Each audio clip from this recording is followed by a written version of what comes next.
Welcome to our live radio broadcast.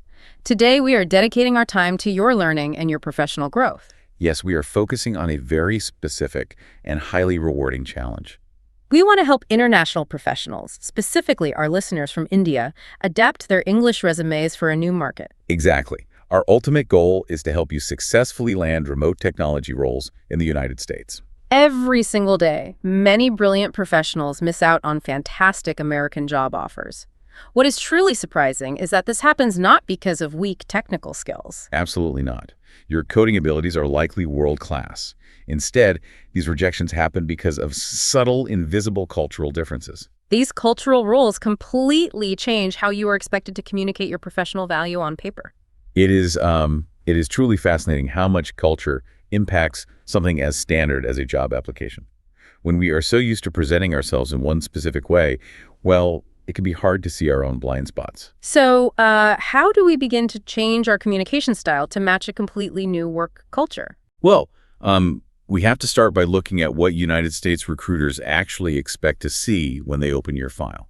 The very first step is physically formatting your application for the American market. To understand this, let us look at a real-world scenario. I recently worked with a highly talented engineer from Bangalore. Right. His technical skills were incredible. However, his curriculum vitae was over 5 pages long. It included a photograph, his marital status, and his religion. In India, providing this deep personal background is very normal.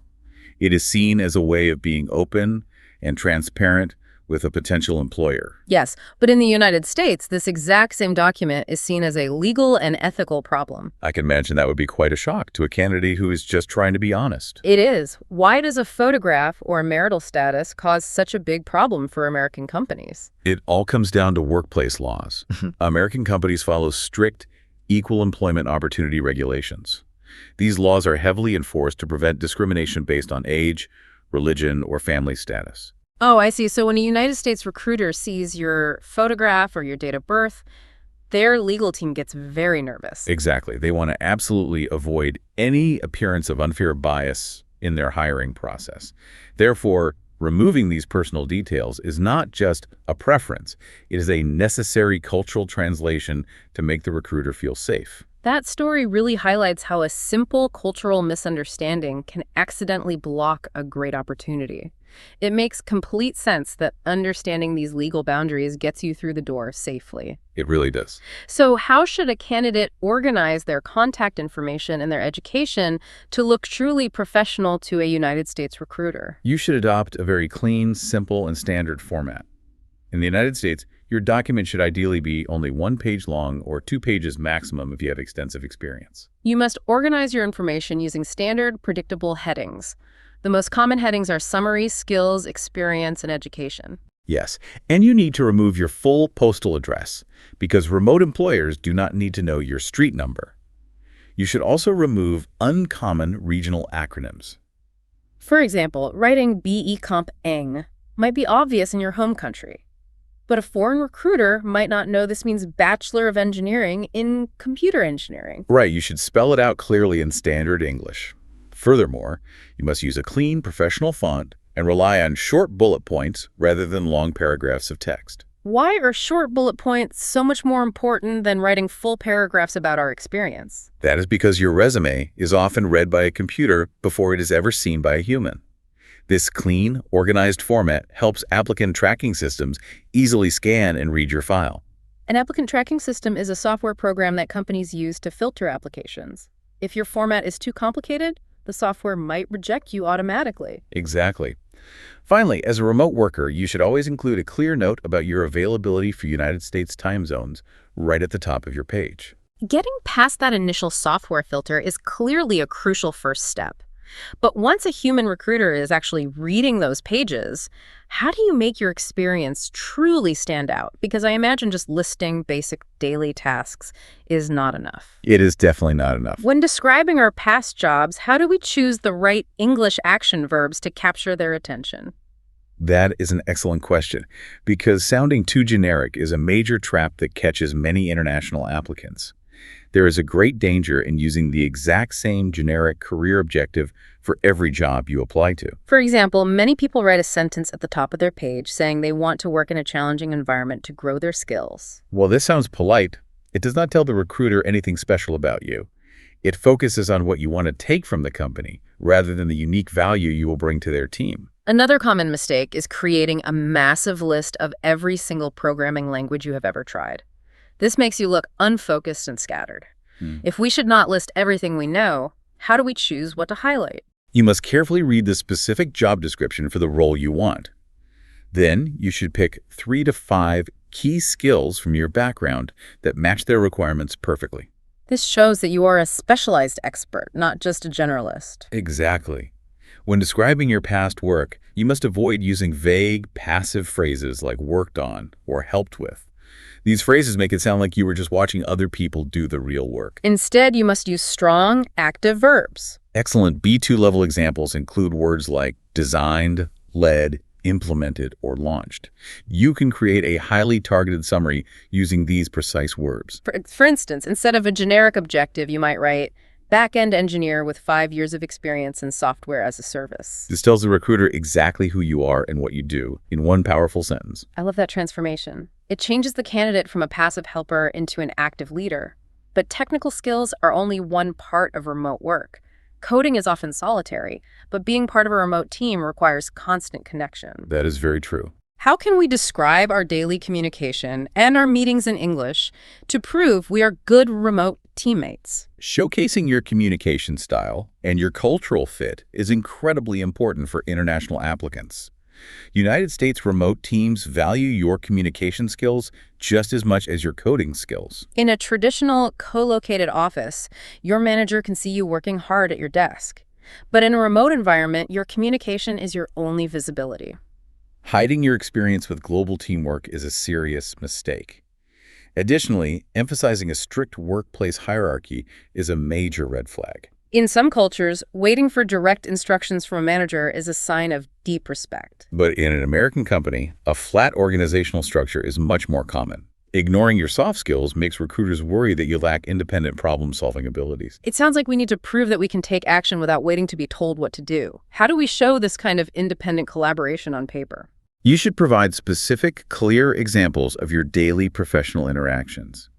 Instead of simply listing the names of software tools, like Slack or Zoom, you should describe your actual collaborative actions. For example, you can write, led weekly Zoom stand-ups with a United States-based product owner. Yes.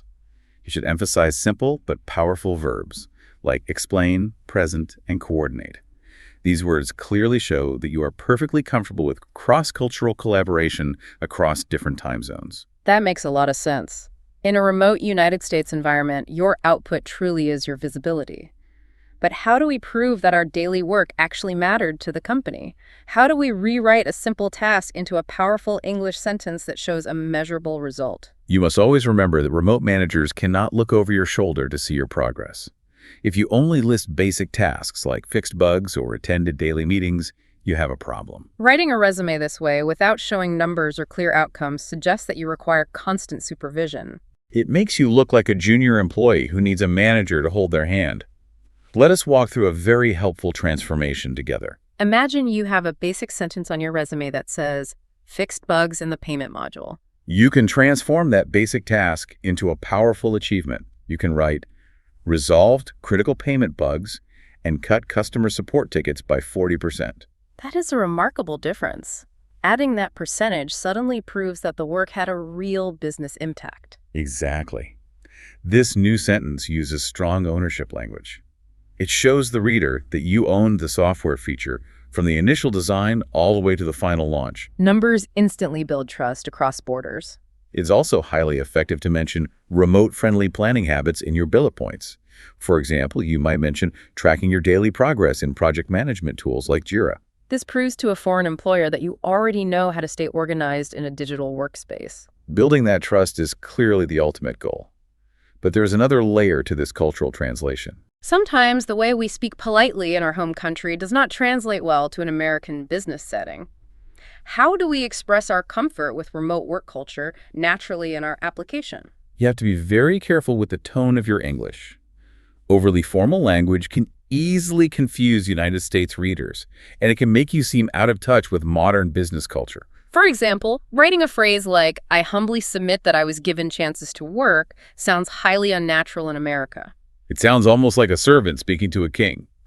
Modern American business English is polite, but it is also direct and confident. Another cultural difference involves salary.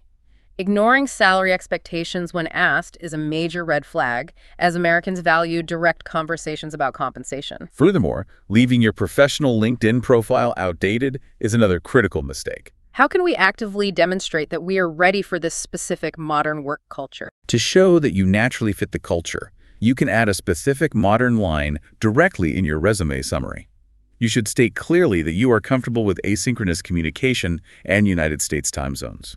Asynchronous communication simply means you know how to leave clear messages for colleagues who might be sleeping, trusting they will reply when they wake up. You should also encourage trust by showing your personal initiative.